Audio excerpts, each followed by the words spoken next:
I have a really important question to ask you. Is Dak Prescott elite?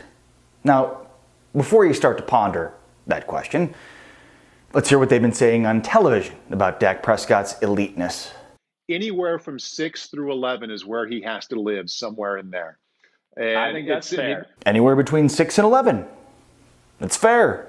I don't know how we came up with that, but let's just go with it. It seems to make sense. Let's not even look at statistics. I mean, let's just gauge how we feel about Dak Prescott anecdotally and then assess how we look at the top 6, 7, 8, 9, 10 quarterbacks.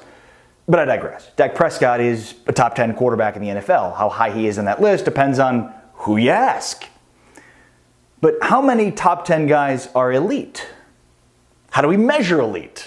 Sense the stupidity in the question itself? Thanks for watching. Thanks for commenting. Thank you for subscribing. And thanks for ringing the bell. That way you're always notified when I post a new video. Dak Prescott's currently slated to make about $30 million in 2020, which is the franchise tag value if he does in fact sign that franchise tender.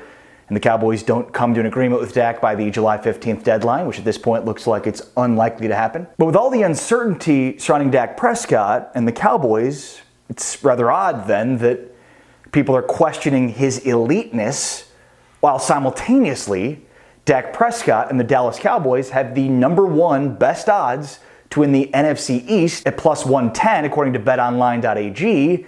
And my friends over at betonline.ag also have the Cowboys with the 4th highest odds to win the NFC at plus 1,000. Meaning again, they might not have an elite quarterback, but they have elite enough odds to be considered the favorites to win the NFC East and the 4th favorites to win the NFC. By the way, if you're one that likes to bet on sports, then go see my friends at betonline.ag, use this promo code and get free cash.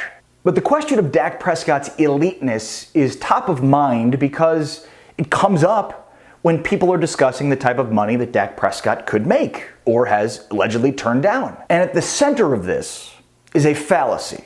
And this fallacy is that no quarterback who's made 13% or more of the salary cap has ever led his team to a Super Bowl. It's true.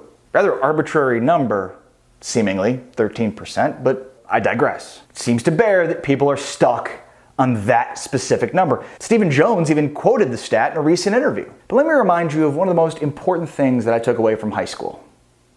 Or maybe it was college. Or maybe I just heard it and thought it was interesting. Who cares? Correlation does not equal causation. Just because we've never seen a quarterback make 13% or more of the salary cap win a Super Bowl doesn't mean that if a team pays a quarterback more than 13% of the salary cap, they can't win a Super Bowl. It's ridiculous to think that that's the case. Like for instance, Tom Brady won a Super Bowl making 12.6% of the salary cap. So had he been paid, I don't know, another million more, $500,000 more, would he have not won the Super Bowl? Peyton Manning the same at 12.2%. So just that little bit of difference apparently was the reason the team won the Super Bowl. Now, part of the reason people bring this stat up is because there are a decent amount of overpaid quarterbacks that are probably good enough to lead a team to the playoffs, but get overpaid because of that.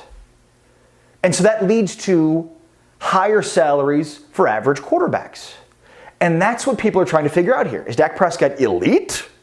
Or is he average? If you believe that Dak Prescott and what he's shown so far in his career is an average quarterback, well, then you haven't been watching.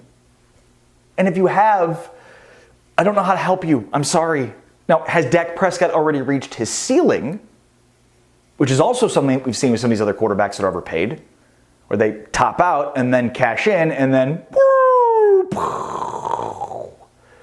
But I think what we've seen from Dak Prescott really throughout his career is immense growth. And there's no reason to believe with a new coaching staff coming in this season that there won't be continued growth. There's always the risk of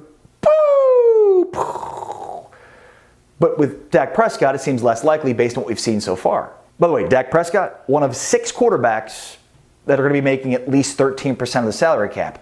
Russell Wilson, by the way, making a whopping 18% of the salary cap. Now, does anybody believe that the Seattle Seahawks cannot categorically win a Super Bowl this season simply because Russell Wilson's making 18% of the salary cap? No! Nobody in their right mind would think that. Now, if you're still not convinced, answer me this question. Are the Cowboys closer or further away from winning a Super Bowl with Dak Prescott as their quarterback? If you answered further away, I'd love to see your plan to get this team to winning a Super Bowl. Oh, and by the way, if you want to get on the Cowboys, the fourth highest odds to win the NFC, at betonline.ag, place $1, you'll win $1,000 if they end up winning the NFC. So go out to betonline.ag, use this promo code to sign up, and you're going to get free cash. And look, even if you're looking to place wagers right now and you're chomping at the bit to bet on sports, betonline.ag still has hundreds of games, events, and props to wager on. From their online casino to poker and blackjack, they're bringing Vegas to you. Missing the NFL?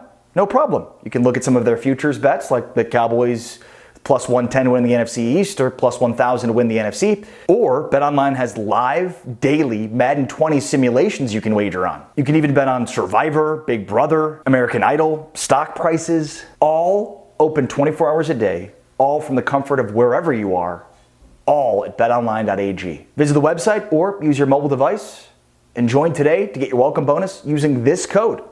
BetOnline, your wagering solution.